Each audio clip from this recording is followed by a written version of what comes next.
चंडीगढ़ में आम आदमी पार्टी ने स्कॉलरशिप घोटाले का आरोप लगाकर मुख्यमंत्री कैप्टन अमरिंदर सिंह के आवास का घेराव करने की कोशिश की। इस मुद्दे पर आम आदमी पार्टी पंजाब सरकार पर लगातार हमलावर है और इसी कड़ी में पार्टी ने मुख्यमंत्री आवास का घेराव करने की कोशिश की, जिसे पुलिस ने नाकाम कर दिया। पुलिस ने वहां धरना दे रहे आम आदमी पार्टी नेताओं और कार्यकर्ताओं को एक एक कर उठाया और अपनी गाड़ी में ले जाकर बिठा दिया। लेकिन इस कार्रवाई से प्रदर्शनकारी भड़क गए और मुख्यमंत्री के खिलाफ नारे लगाने लगे। हालांकि पुलिस की सख्ती के आगे उनकी एक न चली। थोड़ी ही देर में सभी प्रदर्शनकारियों को वहां से हटा दिया गया, जिसके बाद पार्टी ने इस घोटाले के लिए सीधे तौर पर कैबिनेट मंत्री साधु सिंह धर्मसोत को जिम्मेदार ठहराते हुए उनके इस्तीफे की मांग कर दी। साधु सिंह धर्मसोत को बर्खास्त करो और 1550 करोड़ रुपया जो है वो तुरंत जारी करो। लेकिन कांग्रेस ने इस मुद्दे पर आम आदमी पार्टी को केंद्र सरकार के खिलाफ मोर्चा खोलने की नसीहत दे डाली। कि केंद्र की सरकार ने पंजाब नूं 3 सालों का 1 भी रुपया भेजा है, केंद्र सरकार के खिलाफ मोर्चा खोलना चाहिए। इससे पहले प्रदर्शनकारियों ने पोस्टरों के साथ मार्च भी निकाला और इन पोस्टरों के जरिए पार्टी ने दलितों और गरीब छात्रों को जल्द से जल्द स्कॉलरशिप देने की मांग की। इसके साथ ही आरोप लगाए गए कि केंद्र सरकार से मिलने वाली पोस्ट मैट्रिक स्कॉलरशिप में करीब 64 करोड़ रुपयों का घोटाला हुआ। आरोप यह भी है कि स्कॉलरशिप के तहत मिलने वाले पैसे फर्जी कॉलेजों में बांट दिए गए, जिसकी वजह से दलित और गरीब छात्रों को स्कॉलरशिप नहीं मिल पाई। हालांकि अगस्त 2020 में सामने आए इस घोटाले में पंजाब सरकार कैबिनेट मंत्री साधु सिंह धर्मसोत को क्लीन चिट दे चुकी है, लेकिन विधानसभा चुनाव नजदीक आते ही यह मुद्दा एक बार फिर गरमाने लगा। अमेरिका की इलिनॉइस से डराने वाली कुछ तस्वीरें सामने आई। वहां एक केमिकल फैक्ट्री में भीषण आग लग गई। यह आग वहां हुए एक जोरदार धमाके के बाद तेजी से भड़की और ये धमाका इतना जबरदस्त था कि दूर से ही आसमान में आग का बड़ा गोला बनता दिखाई दिया और फिर पलक झपकते ही पूरी फैक्ट्री आग के शोलों में धधकने लगी। इस भयंकर आग ने पूरी इमारत को चारों ओर से अपनी गिरफ्त में ले लिया। इन उठती विनाशकारी लपटों को जिस किसी ने भी देखा, उसका कलेजा कांप उठा। आसपास के पूरे इलाके में घना काला धुआं छा गया, जिसकी वजह से वहाँ साफ देख पाना तक मुश्किल हो गया। हादसे की खबर मिलते ही वहाँ 1-2 नहीं बल्कि 100 से भी ज्यादा दमकल की गाड़ियाँ पहुँच गयी। हादसे वाली जगह पर पहुंचे फायर ब्रिगेड के कर्मचारियों ने बिना वक्त गवाए तांडव मचा रही इन लपटों पर पानी की बौछार करनी शुरू कर दी। इस काम में हाइड्रोलिक क्रेनों की मदद भी ली गई। बताया गया कि जिस वक्त ये घटना घटी उस समय फैक्ट्री के अंदर 70 कर्मचारी मौजूद थे। The plant was evacuated. Prior to our arrival, there was about 70 employees on site. They were swiftly evacuated. आग इतनी ज्यादा फैल चुकी थी कि उसे बुझाने में दमकल कर्मियों को कई घंटे लग गए। इन खतरनाक अंगारों ने चंद मिनटों में बर्बादी का ऐसा जाल बना कि उसमें पूरी फैक्ट्री जलकर राख हो गई। हालात बिगड़ते देख आसपास के इलाके को खाली करवा लिया गया। मध्य प्रदेश के कटनी में बीजेपी की युवा इकाई भारतीय जनता युवा मोर्चा के जिला अध्यक्ष मृदुल द्विवेदी को कोरोना नियमों का उल्लंघन करने पर जुर्माना भरना पड़ा। एक दिन पहले मृदुल द्विवेदी ने वहां एक खुली जगह पर अपने जन्मदिन का कार्यक्रम मनाया था, जिसमें कोरोना नियमों को ताक पर रखते हुए लोगों की भीड़ जुटी। जिस मंच पर केक काटने का कार्यक्रम रखा गया, वहां कई लोग एक दूसरे से चिपक कर खड़े हो गए। कार्यक्रम के मंच पर मृदुल द्विवेदी के अलावा कोई भी मास्क लगाए नजर नहीं आया। हालांकि केक काटने के बाद उनका मास्क भी नीचे उतर गया। मंच पर खड़े उनके समर्थकों ने उन्हें केक खिलाया और कुछ लोगों ने उन्हें फूल भी भेंट किए। कोरोना नियमों की अनदेखी कर इस कार्यक्रम में खूब आतिशबाजी भी की गई। भारतीय जनता युवा मोर्चा के जिला अध्यक्ष के जन्मदिन का वीडियो वायरल होने पर प्रशासन ने तुरंत एक्शन लिया। उन्होंने मृदुल द्विवेदी पर 10,000 रुपए का जुर्माना लगाया और उन्हें नियमों का पालन करने की नसीहत दी। उनको 7 दिवस का होम आइसोलेशन कंपलसरी किया गया कि अगर इसमें से बाहर निकले तो फिर कार्रवाई की जाएगी। बताया गया कि जन्मदिन की इस पार्टी को सोशल मीडिया पर भी लाइव दिखाया गया था और वहीं से ये वीडियो प्रशासन की नजरों में आया। थाईलैंड के ट्रक से रोंगटे खड़े करने वाली कुछ तस्वीरें सामने आई, जहां हुए एक भीषण हादसे में एक आदमी की जान बाल बाल बच गई। ये घटना एक दुकान के बाहर हुई, जो वहां लगे सीसीटीवी कैमरों में रिकॉर्ड हो गई, जिसकी एक तस्वीर में दिखा कि एक तेज रफ्तार कार उस दुकान की तरफ तेजी से आई और वहां पहले से ही खड़ी कार में जोरदार टक्कर मार दी। ये टक्कर इतनी जबरदस्त थी कि दोनों कारें वहां मौजूद एक खंबे को तोड़ते हुए दुकान की दीवार से जा भिड़ी। इस बीच वो आदमी वहां मौजूद था जो इस हादसे की चपेट में आने से बाल बाल बच गया। यही नहीं, दुकान के अंदर पहले से ही खरीदारी कर रही 2 महिलाएं भी इस घटना में घायल होने से बच गईं, जिनमें एक उस आदमी की पत्नी भी थी। इस हादसे में दोनों कारों के साथ उस दुकान को भी काफी नुकसान पहुंचा। इससे पहले वो आदमी अपनी पत्नी के साथ कार से उस दुकान में सामान खरीदने के लिए जाता दिखाई दिया। उसकी पत्नी तो समय रहते दुकान के अंदर चली गई, लेकिन उसका सामना अचानक आई इस बला से हो गया, जिसमें उसकी कार भी बर्बाद हो गई। उत्तर प्रदेश के मुरादाबाद से चौंकाने वाली तस्वीरें सामने आई। वहां समाजवादी पार्टी के एक कार्यक्रम में कोरोना नियमों की धज्जियां उड़ाई। पार्टी कार्यकर्ताओं ने हाल ही में महानगर अध्यक्ष बने शान अली शानू के स्वागत में यह कार्यक्रम रखा था। लेकिन इस जोश में कार्यकर्ताओं ने कोरोना के किसी भी नियम की परवाह नहीं की। नए महानगर अध्यक्ष के आने से पहले ही पार्टी दफ्तर में सैकड़ों कार्यकर्ता इकट्ठा हो गए। दफ्तर के बाहर भी उनके स्वागत में भीड़ उमड़ पड़ी। हैरानी की बात यह रही कि सोशल डिस्टेंसिंग तो दूर, किसी ने वहां मास्क पहनने की भी जरूरत नहीं समझी। कोरोना के खतरे के बावजूद कई कार्यकर्ताओं ने तो वहां मोटरसाइकिल रैली भी निकाली। हद तो तब हो गई जब शान अली शानू का काफिला वहां पहुंचा, जिसके बाद कार्यकर्ताओं में अपने नेता को माला पहनाने की होड़ मच गई। पार्टी दफ्तर में भी यही तस्वीर देखने को मिली। वहां बैठने के लिए तय दूरी का इंतजाम ही नहीं था। नेताओं ने भी इस मुद्दे पर कोई आपत्ति नहीं जताई। वो तो इस कार्यक्रम में जुटी भीड़ को देखकर इतने खुश हुए कि अपने कार्यकर्ताओं को शाबाशी देते नहीं थके। आपको ये जोश 2022 तक शहर में समाजवादी पार्टी ने 2 जगहों पर इसी तरह के कार्यक्रम किए, लेकिन पुलिस और प्रशासन को इसकी खबर तक नहीं हुई। यूरोप के देश हंगरी में भीड़ जुटाने पर लगी पाबंदी के हटते ही वहां ऑफ रोड फेस्टिवल का आयोजन किया गया। इस खास फेस्टिवल में कीचड़ के बीचों बीच कार रेस करवाई जाती है, जो कोरोना की वजह से लगी पाबंदियों के चलते काफी दिनों से अटकी हुई थी। और पाबंदियों में ढील मिलते ही इस खास कार रेस फेस्टिवल का आगाज हो गया।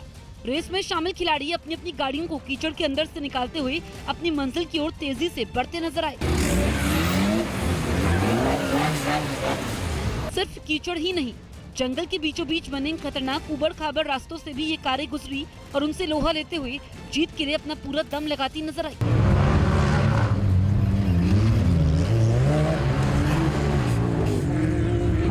यही नहीं, कई दिनों बाद अपने घरों से निकले लोगों ने इस पल का भरपूर मजा लिया। कुछ लोग तो कीचड़ में कूदकर मस्ती करने लगे। बताया गया कि सिर्फ 3 दिन के अंदर इस खास रेस को देखने के लिए वहां करीब 15,000 लोग पहुंचे। Rendezvény, amely látható és érzékelhető, kimozdított szinte minden offroados Magyarország. 35 सालों से वहां हो रहे इस ऑफ रोड फेस्टिवल में इस बार 2000 गाड़ियों ने हिस्सा लिया। खबर है कि राजस्थान कांग्रेस में गहलोत और पायलट गुट के बीच चल रहा विवाद अभी और लंबा खिंच सकता है। न्यूज़ 18 के भवानी सिंह की रिपोर्ट है कि मुख्यमंत्री अशोक गहलोत के करीबी मंत्री सुभाष गर्ग ने ट्वीट कर बिना नाम लिए पायलट गुट पर जुमले के जरिए निशाना साधा, जिस पर पायलट खेमे के वेद प्रकाश सोलंकी ने भी ट्वीट कर उसी अंदाज में मंत्री सुभाष गर्ग को जवाब दिया। इसी बीच बीएसपी से कांग्रेस में आए 6 विधायकों ने 1.5 साल बीत जाने के बाद भी मंत्री नहीं बनाए जाने पर नाराजगी जताई और एक साथ बैठक कर इन लोगों ने मंत्रिमंडल विस्तार करने की मांग की। लेकिन राजस्थान में अगले 2 महीने मंत्रिमंडल विस्तार की संभावना अब बेहद कम हो गई, क्योंकि सीएम ऑफिस की ओर से बताया गया कि अशोक गहलोत डॉक्टरों की सलाह पर अगले 2 महीने किसी से नहीं मिलेंगे और वीडियो कॉन्फ्रेंसिंग के जरिए ही बैठकें करेंगे। इससे पहले खबर थी कि मुख्यमंत्री ने मंत्रिमंडल विस्तार की कवायद तेज कर दी है और उन्होंने मंत्रियों के कामकाज का ब्यौरा भी कार्मिक विभाग से मांगा है। जब कांग्रेस के पास बहुमत था ही नहीं, उसमें से 19 निकल गए थे, तो 6 + 10 ये नहीं जुड़ते। सरकार की प्रथम पुण्य की तिथि की तैयारी हो रही होती है। आज वर्ल्ड टेस्ट चैंपियनशिप का फाइनल खेलने से पहले न्यूजीलैंड की टीम आईसीसी टेस्ट रैंकिंग में नंबर 1 हो गई। न्यूजीलैंड की टीम आईसीसी की टेस्ट रैंकिंग में पहले स्थान पर पहुंच गई। इंग्लैंड को हराने के साथ ही न्यूजीलैंड की टीम ने यह कामयाबी हासिल की। अब भारत की टीम रैंकिंग में खिसककर दूसरे नंबर पर लुढ़क गई। महाराष्ट्र कांग्रेस ने राज्य में होने वाले अगले सभी चुनाव अकेले लड़ने का ऐलान किया, जिस पर बयानबाजी शुरू हो गई। कांग्रेस के प्रदेश अध्यक्ष नाना पटोले ने दावा किया कि राज्य में कांग्रेस की स्थिति पहले से बेहतर है। कांग्रेस विधानसभा और स्थानिक और लोकल बॉडीज इलेक्शन कांग्रेस खुद के बलबूते लड़ेगी। लेकिन क्या कांग्रेस के हाईकमांड ने मुझे बोला, बिल्कुल मैं तैयार हूँ। नाना पटोले के इस फैसले पर बीजेपी ने चुटकी लेने में देर नहीं की। कांग्रेस अगले विधानसभा चुनाव में 25-30 सीटें भी चुन लाएगी या नहीं, ये मुश्किल है कहना। समाजवादी पार्टी के नेता अखिलेश यादव ने दिल्ली में लालू प्रसाद यादव से मुलाकात की और उनका हालचाल जाना। केंद्रीय मंत्री मुख्तार अब्बास नकवी ने दिल्ली में रक्तदान किया। उन्होंने विश्व रक्तदान दिवस के मौके पर दूसरे लोगों से भी इस पहल में आगे आने की अपील की। जो भी व्यक्ति स्वस्थ है, हेल्दी है, उसको ब्लड डोनेशन करना चाहिए।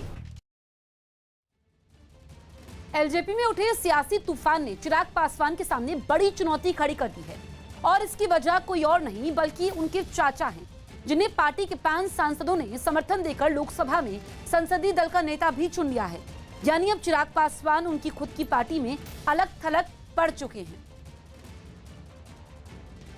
रामविलास पासवान के निधन के 8 महीने के भीतर उनकी पार्टी लोक जनशक्ति पार्टी में बगावत हो गई है। इसके सूत्रधार रहे उनके छोटे भाई और सांसद पशुपतिनाथ पारस। पारस ने ऐसा राजनीतिक दांव खेला कि चिराग एलजेपी में घुसता हुआ नजर आ रहा है।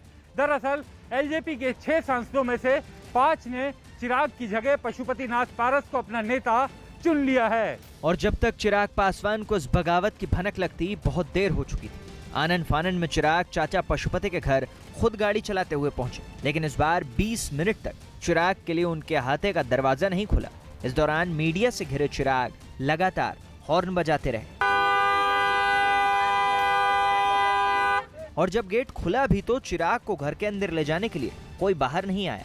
हालांकि पारस के घर मौजूद पार्टी के प्रवक्ता श्रवण कुमार ने परिवार के एकजुट होने का दावा किया, लेकिन उनके दावे पहले ही तार तार हो चुके थे। देखिए, पारस जी के वो अपने ऑन ब्लड हैं, भतीजा हैं और रामविलास पासवान जी के पुत्र हैं। परिवार एकजुट है और पारस जी को फैसला लेना है, यह पारिवारिक मामला। बताया गया कि चिराग कुछ दिनों से बीमार हैं और ऐसी ही हालत में वो अपने चाचा से मिलने उनके घर पहुंचे, लेकिन पशुपति पारस उनसे मिलने की जगह उससे पहले ही अपने घर से निकलकर अपनी पार्टी के सांसदों के साथ बैठक करने चले गए थे।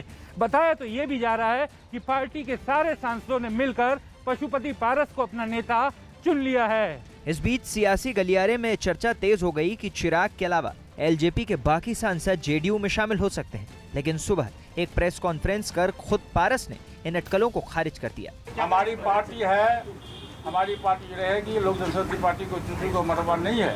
लोक जनशक्ति पार्टी का संगठन पूरे देश में है और बिहार में हमारा संगठन काफी मजबूत है। हमारा संगठन था, है और भविष्य में रहेगा।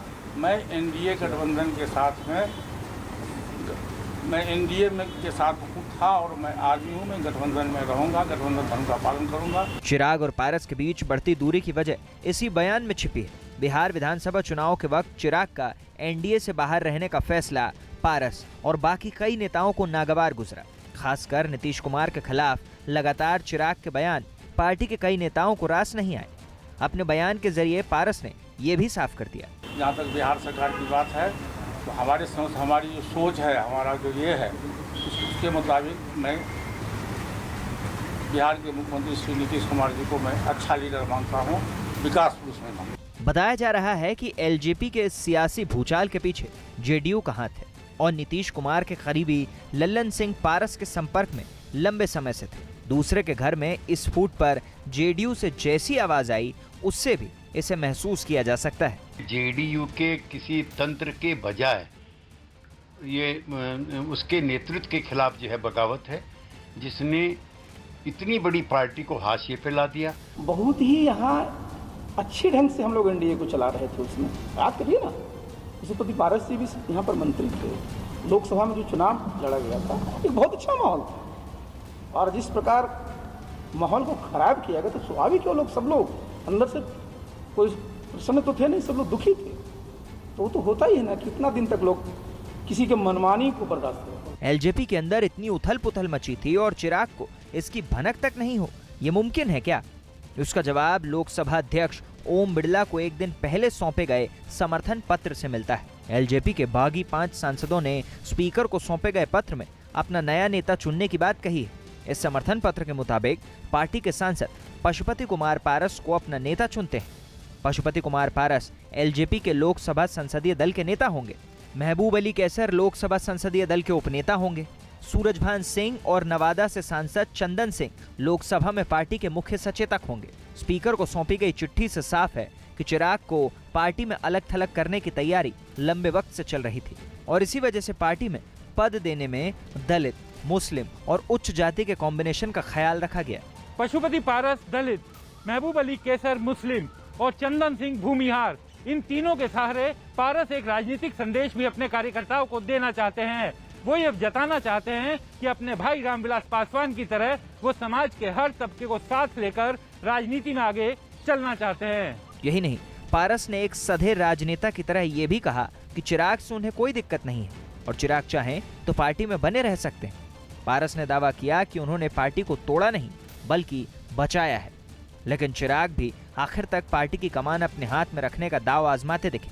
बताया गया कि चिराग ने चाचा पारस के घर पर अपनी तरफ से एक प्रस्ताव रख दिया, जिसमें उन्होंने अपनी मां रीना पासवान का नाम आगे बढ़ा दिया। इस प्रस्ताव के मुताबिक चिराग पार्टी में राष्ट्रीय अध्यक्ष का पद छोड़ने के लिए तैयार है, लेकिन उनकी ये जगह रीना पासवान को दे दी जाए। चिराग का तर्क है कि रामविलास पासवान की मौत के बाद पार्टी में उनकी पत्नी रीना पासवान सबसे वरिष्ठ है। इस दाव के जरिए चिराग अपने चाचा की जगह अपनी मां को पार्टी की कमान सौंपना चाहते हैं, लेकिन पारस इसके लिए तैयार होंगे या नहीं, ये उन्हीं पर निर्भर करता है। हालांकि जिस तरीके से आज पारस ने चिराग से मिलने में आनाकानी की है, उसे देखते हुए लगता नहीं है कि वो इस प्रस्ताव के लिए तैयार होंगे। अफ्रीकी देश ट्यूनीशिया में पुलिस की बढ़ती बर्बरता पर लोगों का सब्र ऐसा टूटा कि वो पुलिस पर ही टूट पड़े। ट्यूनीशिया में पुलिस की ज्यादती की खबरें आम हैं, लेकिन पिछले हफ्ते वहां पुलिस हिरासत में एक आदमी की मौत के बाद लोगों का खून खौल उठा और वो राजधानी ट्यूनिस में पुलिस से हिसाब बराबर करने के लिए सड़कों पर उतर आए। मगर जब पुलिस डंडे लेकर पीछे दौड़ी तो प्रदर्शनकारी जान बचाने के लिए भाग खड़े हुए।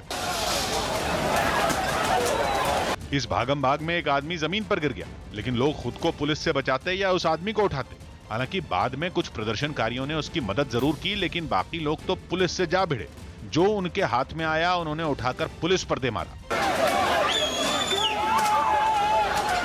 एक प्रदर्शनकारी तो कूड़ेदान से पानी की बोतल निकालकर पुलिस पर फेंकता दिखा, तो वहीं एक लड़का तो इतने गुस्से में था कि पुलिस का बैरिकेड उठाकर ही उसकी तरफ दौड़ पड़ा। मगर इसके बाद भी बवाल खत्म नहीं हुआ और प्रदर्शनकारियों ने पत्थर उठा लिए।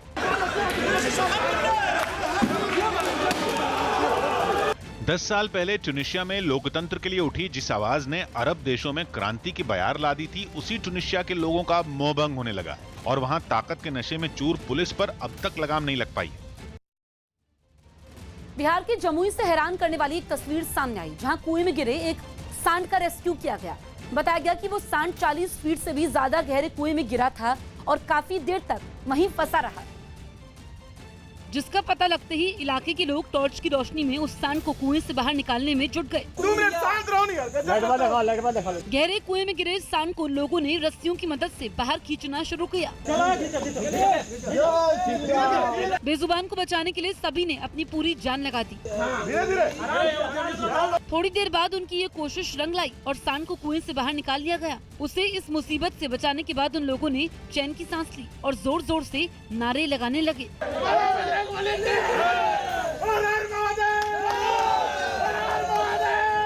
इसके बाद सभी ने तालियां बजाकर उस जानवर को वहां से भगा दिया।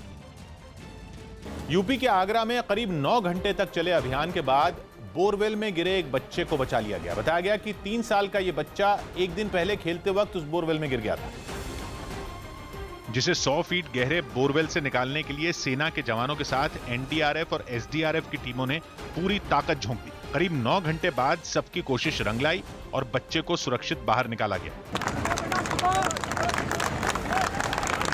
3 साल के मासूम को सुरक्षित देख वहां मौजूद लोग भी खुशी से झूम उठे। बाहर निकाले जाने के बाद सेना के जवानों ने तुरंत बच्चे को एक एम्बुलेंस में बिठाया और इलाज के लिए अस्पताल भेजा। इससे पहले 100 फीट गहरे बोरवेल से बच्चे को निकालने के लिए वहां खुदाई करने वाली कई मशीनें लगाई गईं। सेना के जवानों ने बच्चे की लोकेशन पता करने के लिए बोरवेल में एक कैमरा भी डाला। जैसे ही बच्चे की लोकेशन पता चली तो खुदाई का काम तेज कर दिया गया। शिवा को बचाने के लिए बड़े पैमाने पर कवायद की जा रही है। तमाम जो सुरक्षा एजेंसियां हैं, जो रेस्क्यू एजेंसियां हैं, उनको लगा दिया गया है। शुरुआत में इस अभियान की कमान एसडीआरएफ की टीम ने संभाली, लेकिन बाद में सेना से ने भी मोर्चा संभाल लिया। इस अभियान के लिए सेना के जवानों ने खास रणनीति बनाई ताकि 100 फीट गहरे बोरवेल से उस बच्चे को किसी तरह सुरक्षित बाहर निकाला जा सके। सबसे पहले बोरवेल से करीब 20 फीट की दूरी पर खुदाई शुरू की गई, लेकिन ताकि बोरवेल में फंसे बच्चे के ऊपर मिट्टी न गिर सके। इसके बाद बोरवेल की गहराई तक यानी करीब 100 फीट तक खुदाई की गई। फिर सेना के जवानों ने उस बच्चे तक पहुंचने के लिए बोरवेल की तरफ एक सुरंग की खुदाई शुरू की। इस तरीके से वो बच्चे तक पहुंचे और करीब 9 घंटे की कोशिश के बाद उसे सुरक्षित बाहर निकाला गया। अमेरिका के न्यूयॉर्क से हैरान करने वाली तस्वीरें सामने आई। वहां चोरी की गई एक एम्बुलेंस हादसे का शिकार हो गई और पास की एक झील में गिर गई। बताया गया कि एक महिला इस एम्बुलेंस को लेकर भाग निकली, लेकिन बेकाबू होने की वजह से एम्बुलेंस करीब एक झील में गिरी और इसके बाद महिला का पीछा कर रही पुलिस बचाव दल के साथ वहां पहुंची। झील में गोता लगाने वाले 2 लोग पूरी तैयारी के साथ पानी में कूद गए। इसके बाद पानी में डूब रही एम्बुलेंस को रस्सी से बांधकर बाहर की ओर खींचा गया। भारी भरकम गाड़ी को पानी से बाहर निकालना इतना आसान नहीं था, लेकिन कई घंटों की मशक्कत के बाद एम्बुलेंस को बाहर खींच लिया गया और एम्बुलेंस चोरी करने की कोशिश करने वाली महिला को भी हिरासत में ले लिया गया। दिल्ली के बाजारों में कोरोना निर्देशों का पालन करवाने के लिए आईटीबीपी ने मोर्चा संभाल लिया। दिल्ली में तीसरे चरण के अनलॉक के तहत बाजार खोल दिए गए और वहां कोरोना से जुड़े नियमों का पालन कराने की जिम्मेदारी आईटीबीपी ने संभाली और उसके जवान बाजार में मार्च करते नजर आए। आईटीबीपी ने केवल लोगों से कोरोना निर्देशों का पालन करवाने का जिम्मा ही नहीं संभाला, बल्कि उसका काम यह सुनिश्चित करना भी है कि कोई भी दुकानदार अतिक्रमण न करे, क्योंकि अगर ऐसा हुआ तो अव्यवस्था तो होगी ही, साथ ही कोरोना फैलने का खतरा भी बढ़ेगा। नियम पालन हो सके उसके लिए यहाँ पुलिस के साथ जो आईटीबीपी की टुकड़ी है वो इसी तरह से गश्त कर रही है बाजारों में। इससे पहले दिल्ली में बाजार ऑड इवन फॉर्मूले से खुल रहे थे, लेकिन अब रोजाना हर दुकान खुलेगी। हालांकि बाजारों में अभी पहले जैसी रौनक नजर नहीं आई और दुकान खुलने के बावजूद कम लोग ही वहां पहुंचे। हिमाचल प्रदेश में कोरोना की वजह से लागू पाबंदियों में छूट मिलते ही वहां सैलानियों की बाढ़ आ गई। प्रदेश में कोरोना मरीजों की संख्या कम होने के बाद राज्य सरकार ने नियमों में ढील दे दी, जिसके तहत प्रदेश में एंट्री के लिए आरटी-पीसीआर जांच रिपोर्ट की जरूरत को खत्म कर दिया गया। जिसके बाद सोलन जिले में गाड़ियों की लंबी कतारें लग गई। वहां से सामने आई एक तस्वीर में सड़क पर काफी दूर तक ट्रैफिक जैम दिखा। इस जैम में सैकड़ों सैलानी कई घंटों तक फंसे रहे। सड़क पर इतनी भीड़ हो गई कि पुलिस के लिए कोरोना गाइडलाइंस का पालन करवाना भी मुश्किल हो गया, क्योंकि पुलिस की टीमें घंटों तक जैम खुलवाने और ट्रैफिक को सामान्य बनाने में जुटी रही। शराब माफिया पर शिकंजा कसने के लिए महाराष्ट्र के आबकारी विभाग ने समुद्री इलाकों में अभियान तेज कर दिया। बताया गया कि समुद्री रास्तों से बड़े पैमाने पर महाराष्ट्र के कई इलाकों में शराब की तस्करी की जाती है, जिस पर लगाम लगाने के लिए ठाणे में आबकारी विभाग की कई टीमों ने मोर्चा संभाला।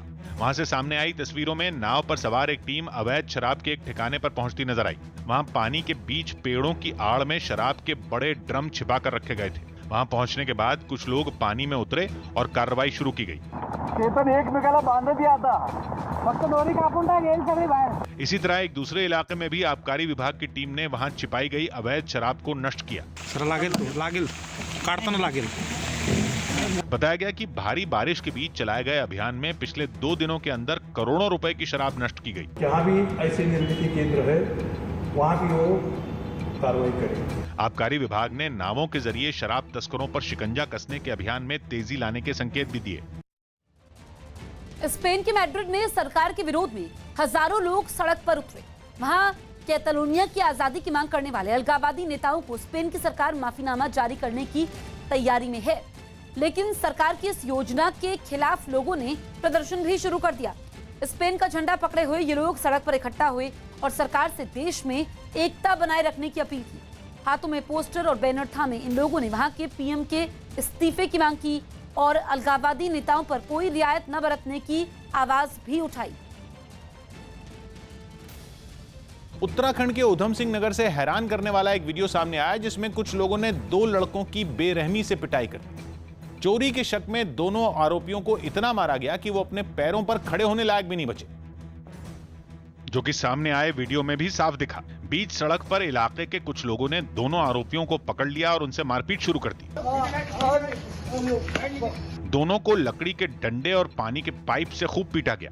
तोड़ के पैसे निकालते हैं। दोनों आरोपियों की इतनी पिटाई हुई कि उनमें जमीन से उठने तक की हिम्मत नहीं बची। मारपीट से बचने के लिए एक आरोपी ने खुद के बेकसूर होने की दलील भी दी।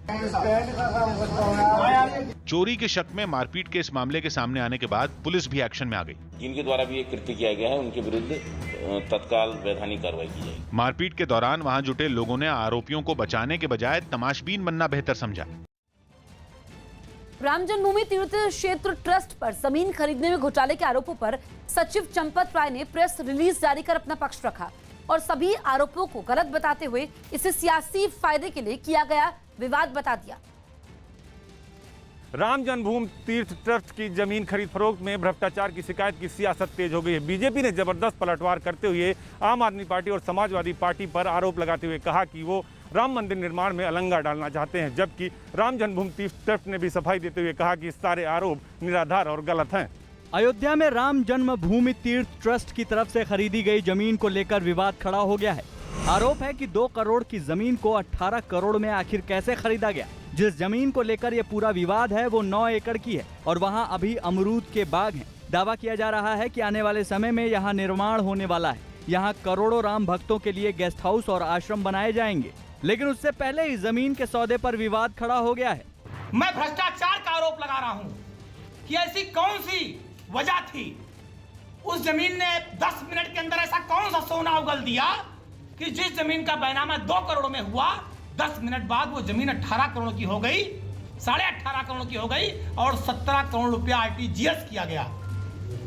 इसका मतलब जब बैनामा हुआ तो ट्रस्टी गवाह थे, जब रजिस्टर्ड एग्रीमेंट हुआ ट्रस्टी गवाह थे। इसका मतलब ट्रस्ट इस भ्रष्टाचार में लिप्त है। भाजपा वालों को इन करोड़ों के घोटाले में कितना हिस्सा मिला है उनको बताना चाहिए। पूरी की पूरी भारतीय जनता पार्टी इस घोटाले के पक्ष में खड़ी हो गई है। मर्यादा पुरुषोत्तम भगवान श्री राम के नाम पर हुए भ्रष्टाचार के पक्ष में खड़ी हो गई है। मैं पूछना चाहता हूं, भारतीय जनता पार्टी का मेयर इसमें शामिल था। समाजवादी पार्टी और आम आदमी पार्टी के आरोपों पर राम जन्मभूमि तीर्थ ट्रस्ट के सचिव चंपत राय ने एक प्रेस रिलीज जारी कर अपना पक्ष रखा है। चंपत राय ने दावा किया जो जमीन खरीदी गई वो खुले बाजार मूल्य से बहुत कम में खरीदी गई। उन्होंने दावा किया कि अयोध्या में अचानक जमीन के दाम बढ़े। जमीन अहम इलाके में होने की वजह से जमीन की कीमत ज्यादा हुई। अपनी प्रेस रिलीज में चंपत राय ने यह भी कहा कि समाज को गुमराह करने के लिए भ्रामक प्रचार किया जा रहा है। इतना ही नहीं, उन्होंने ये भी आरोप लगाया कि सियासी फायदे के लिए इस तरह का भ्रामक प्रचार किया गया।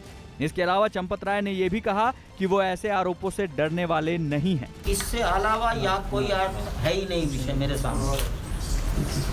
मंदिर के निर्माण में एक आरोप लग रहा है। जानकारी में हमको आरोप लगते ही रहते हैं। मैं 100 साल से आरोप ही देख रहे हैं हम लोग। हम पर महात्मा गांधी की हत्या के आरोप लगे, आरोप से हम चिंता नहीं करते। आप भी चिंता मत करिए, आप खूब लगाइए। Yes, I accept, I ready, you also, you do it. आप अपना काम करिए, हम अपना काम करेंगे। ट्रस्ट का कुछ में कहना है इस बारे में? नहीं कहना, अभी स्टडी करेंगे। सुप्रीम कोर्ट के निर्देश के बाद यूपी के अयोध्या में भव्य राम मंदिर का निर्माण कार्य चल रहा है। पूरे देश से लोगों ने दिल खोलकर राम मंदिर के निर्माण के लिए दान दिया। देश के कोने कोने से लोगों ने करोड़ों रुपए दान दिया, जिसके बाद राम जन्मभूमि तीर्थ ट्रस्ट ने भव्य राम मंदिर के स्वरूप के निर्माण में लग गया। इसी बीच राम जन्मभूमि ट्रस्ट पर जमीनों की खरीद फरोख्त में भ्रष्टाचार के आरोप के बाद विरोधियों को मुखर होने का मौका दे दिया। कांग्रेस ने इस मामले में जहां जांच की मांग की है, वहीं यूपी के डिप्टी सीएम केशव प्रसाद मौर्य ने भी साफ कहा है कि अगर इस मामले में कोई भी दोषी है तो ट्रस्ट उसकी जांच जरूर करेगी। मंदिर निर्माण के चंदे के रूप में सारी प्राप्त राशि व उसके खर्चे का सुप्रीम कोर्ट के तत्वाधान में ऑडिट करवाए और वो रिपोर्ट हर देशवासी के लिए सार्वजनिक हो। जिनके हाथ राम भक्तों के खून से रंगे हैं वो सलाह न दें। अगर कोई किसी ने भी गड़बड़ किया होगा, ट्रस्ट उसकी जांच करेगा और जो दोषी होंगे उनके खिलाफ कार्रवाई होगी। अयोध्या में बन रहे राम मंदिर में के निर्माण के दूसरे चरण की शुरुआत दिसंबर में होने वाली है। दूसरे चरण में मंदिर का ढांचा और पत्थर लगाने का कार्य किया जाएगा। मंदिर ट्रस्ट के मुताबिक अक्टूबर तक उसकी नींव भरने का काम पूरा कर लिया जाएगा। इसी बीच राम जन्मभूमि ट्रस्ट में जमीनों के विवाद के बाद राम जन्मभूमि ट्रस्ट को सफाई देनी पड़ रही है। एक देश एक राशन कार्ड के मामले में केंद्र सरकार ने दिल्ली सरकार पर झूठ बोलने का आरोप लगाया। न्यूज़ 18 के एहतशाम खान की रिपोर्ट है कि इस मामले में केंद्र की ओर से सुप्रीम कोर्ट में एक हलफनामा दाखिल किया गया, जिसमें आरोप लगाया गया कि पिछली सुनवाई में दिल्ली सरकार ने गलत बयान देकर कोर्ट को गुमराह किया, जबकि केंद्र की ओर से अदालत को यह बताया गया कि योजना सिर्फ दिल्ली के सीमापुरी इलाके में ही लागू है और जब तक इस योजना को पूरी दिल्ली में लागू नहीं किया जाता तब तक इसे लागू नहीं माना जाएगा। असल में पिछली सुनवाई के वक्त कोर्ट ने हिदायत दी थी कि हर राज्य को इस योजना को लागू करना ही होगा। तब दिल्ली सरकार के वकील ने कोर्ट को बताया था कि राजधानी में ये योजना लागू कर दी गई है, जिस पर केंद्र ने यह हलफनामा दाखिल किया। इस मामले में सुबह अदालत का फैसला आ सकता है, जिसमें कोर्ट को यह देखना है कि लॉकडाउन की मार झेल रहे गरीब मजदूरों को सस्ता राशन हर जगह मिल जाए। जोकोविच ने फ्रेंच ओपन का खिताब अपने नाम कर लिया। सर्बिया के टेनिस खिलाड़ी नोवाक जोकोविच ने फ्रेंच ओपन का खिताब अपने नाम कर लिया। ये उनका 19वां ग्रैंड स्लैम खिताब है। उन्होंने फाइनल में ग्रीस के स्टेफानोस टिट्सिपास को हराया। हालांकि पहले 2 सेट टिट्सिपास ने जीत लिए थे, लेकिन फिर जोकोविच ने वापसी की और इस मैच में 6-7, 2-6, 6-3, 6-2 और 6-4 से बाजी मार ली। सरकार ने बुधवार से एएसआई के सभी स्मारकों को खोलने का फैसला लिया। साथ ही अब वहां कोरोना नियमों का पालन करते हुए पर्यटक जा सकेंगे। दिल्ली के डिप्टी सीएम मनीष सिसोदिया मंदिर मार्ग में नवयुग स्कूल पहुंचे, जहां उन्होंने चल रहे वैक्सीन कैंप का जायजा लिया। उम्मीद करता हूं कि ये अच्छे से पढ़ेंगे और वापस देश में आके काम करेंगे। दिल्ली में अनलॉक की प्रक्रिया को आगे बढ़ाते हुए केजरीवाल सरकार ने सैलून खोलने की मंजूरी दे दी, जिसके बाद राजधानी में करीब 2 महीने बाद सभी सैलून खुल गए, जिसकी कुछ तस्वीरें कर्मपुरा इलाके से सामने आईं, जहां सभी तरह के एहतियात बरतते हुए सैलून खोले गए। प्लास्टिक शीट लगाई गई है ताकि 2 लोगों के बीच में प्रॉपर डिस्टेंस रहे और एक दूसरे से प्रॉपर दूरी के साथ साथ सावधानी भी रहे। मॉल में दुकानों को खोलने की इजाजत भी मिली तो उनमें मौजूद सैलून भी खुल गए। निर्माण विहार इलाके में एक मॉल में मौजूद सैलून भी ऐलान के अगले दिन खुल गए, लेकिन कोरोना नियमों को ध्यान में रखकर। यहाँ जो चेयर हैं सैलून में, यहाँ पर भी डिस्टेंसिंग का ख्याल रखा गया है। सैलून खुलने पर जितनी खुशी उनके मालिकों को हुई, उनसे ज्यादा खुश ग्राहक दिखाई दिए। बाल कटवा के ऐसा लग रहा है बहुत ज्यादा रिलीफ। यूपी में रेहड़ी पटरी वालों और दुकानदारों को कोरोना वैक्सीन लगाने का अभियान शुरू किया गया। इसी का सीएम योगी आदित्यनाथ ने लखनऊ में जायजा लिया। हर एक ग्रुप को हम लोग कवर कर रहे हैं, जिससे कोरोना संक्रमण की चेन को भी ब्रेक किया जा सके। यूपी के मथुरा से हैरान करने वाला वीडियो सामने आया। वहां जमीन के विवाद में 2 गुट आपस में भिड़ गए। बताया गया कि एक पक्ष के लोग जमीन को जोतने के लिए पहुंचे, जिसकी जानकारी मिलते ही दूसरे पक्ष के लोग वहां पहुंचे। देखते ही देखते दोनों गुटों के बीच झड़प हुई। इसी बीच वहां गोली चलने की भी आवाज आई। गोली चलते ही वहां हड़कंप मच गया और लोग इधर उधर भागने लगे। इसी बीच पुलिस भी वहां पहुंची। पुलिस के पहुंचते ही दोनों गुट पीछे हट गए। बाद में पुलिस ने दोनों तरफ के लोगों की शिकायत पर मुकदमा दर्ज कर लिया। म्यांमार में सेना की तानाशाही पर भड़के लोगों का गुस्सा दक्षिण पूर्वी एशियाई देशों के संगठन आसियान पर फूट पड़ा। यह विरोध प्रदर्शन ऐसे वक्त में हुआ जब म्यांमार की नेता ऑंग सान सू की के खिलाफ बिना लाइसेंस वाले वॉकी टॉकी रखने और कोरोना पाबंदियों के उल्लंघन जैसे सेना के आरोपों का मुकदमा शुरू ही हुआ, जिससे नाराज प्रदर्शनकारियों ने अपना गुस्सा आसियान पर निकाला और उसका झंडा फूंक दिया। इसके बाद प्रदर्शनकारी गली कूचों से मार्च निकालते हुए तेजी से आगे बढ़े। उन्होंने फरवरी से नजरबंद ऑंग सान सू की पार्टी का झंडा थामकर लोकतांत्रिक सरकार बहाल करने की मांग दोहराई और सेना के शासन के खिलाफ जोर शोर से नारेबाजी की।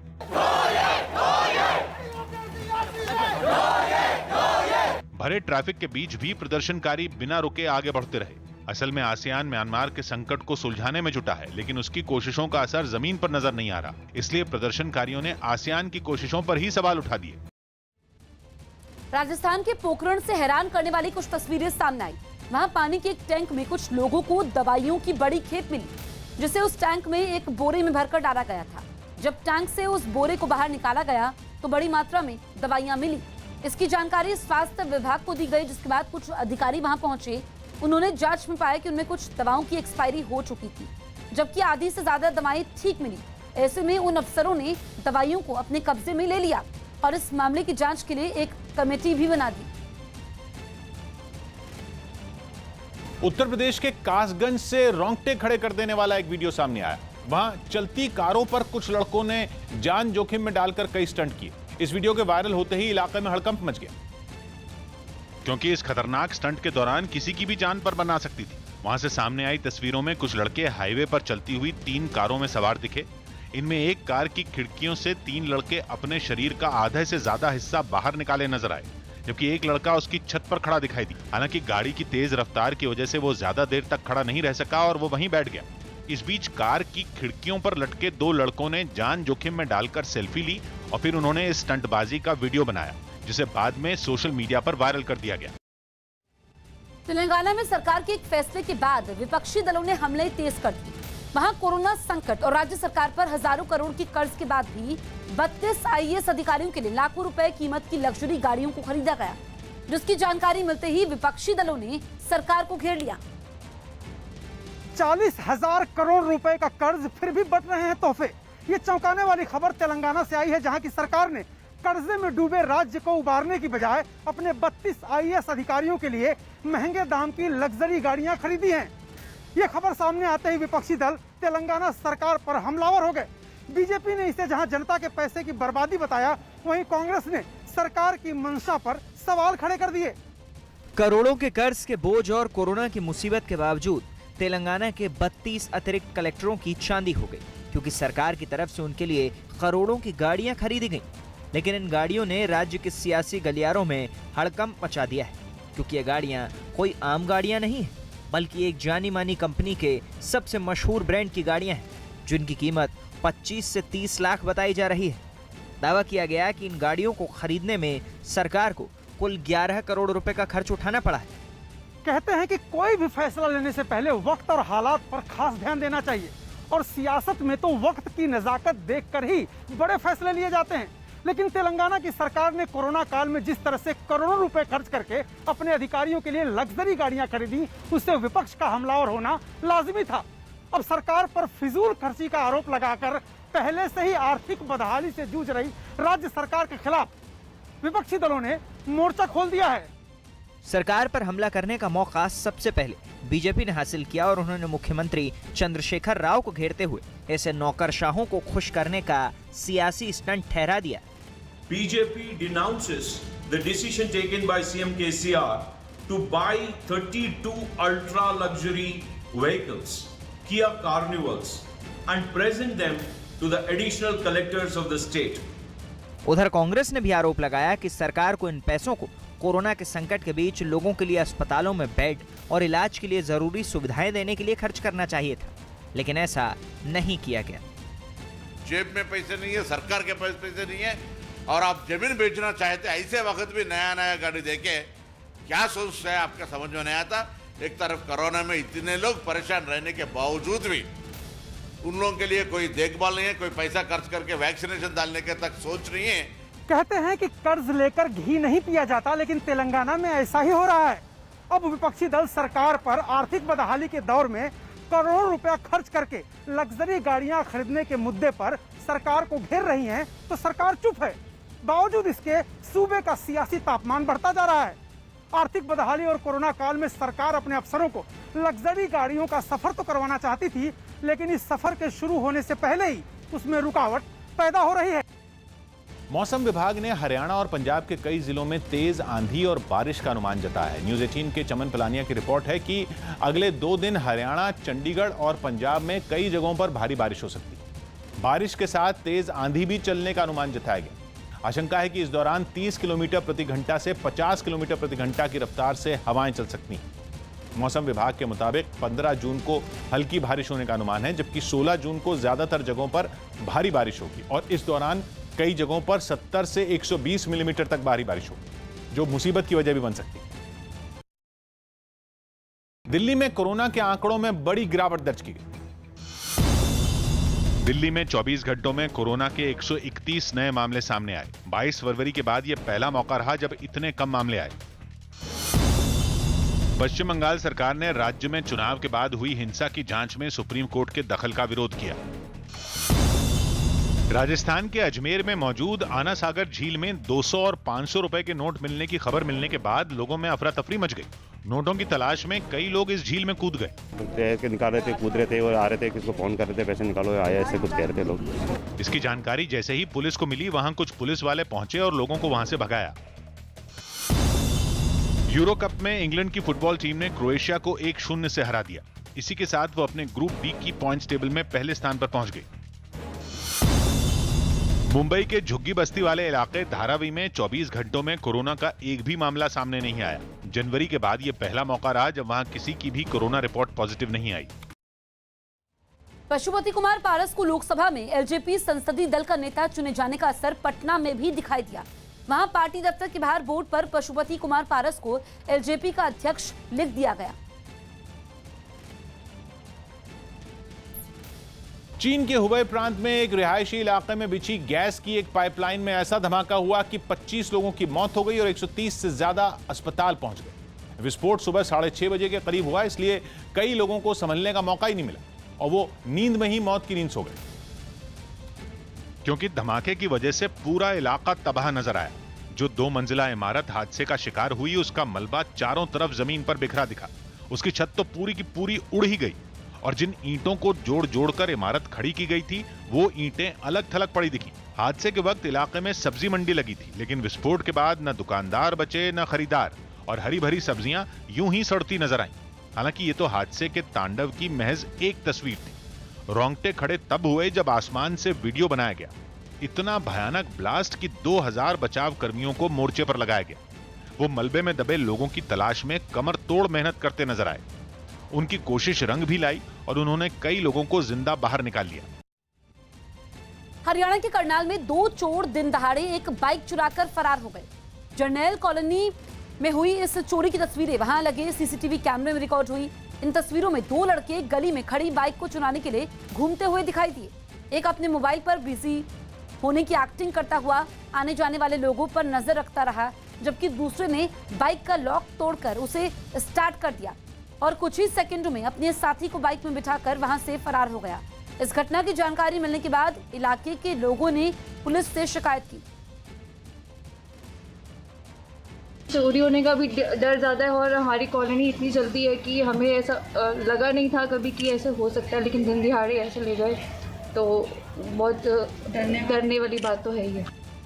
उत्तर प्रदेश के बस्ती जिले से हैरान करने वाली तस्वीर सामने आई। वहां पर चुनावी रंजिश में 2 पक्षों के बीच जमकर मारपीट हुई, जिसमें एक आदमी की मौत हो गई और 6 लोग गंभीर रूप से घायल हो गए।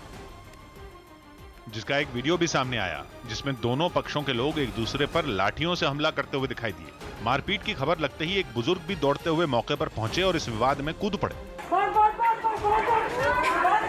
इस झगड़े में एक लड़की भी दूसरे पक्ष के लोगों से लाठी छीनने की कोशिश करती नजर आई, मगर मारपीट कर रहे लोगों ने उस लड़की को भी नहीं बख्शा। कुछ देर बाद जब झगड़ा शांत हुआ तो वहां घायलों के घरों में चीख पुकार की आवाज सुनाई देने लगी। मौके पर पहुंची पुलिस बेसुध हो चुके एक आदमी को अपने साथ ले जाती नजर आई। हारा हुआ प्रधान और द्वितीय प्रधान पक्ष के बीच में कुछ कहासुनी हुई, बाद में लड़ाई हुई। पुलिस ने इस मामले में दोनों पक्षों की शिकायत पर 9 लोगों के खिलाफ केस दर्ज कर उन्हें जेल भेज दिया। आज की ताजा खबर जारी है। मैं हूं किशोर अजवाणी।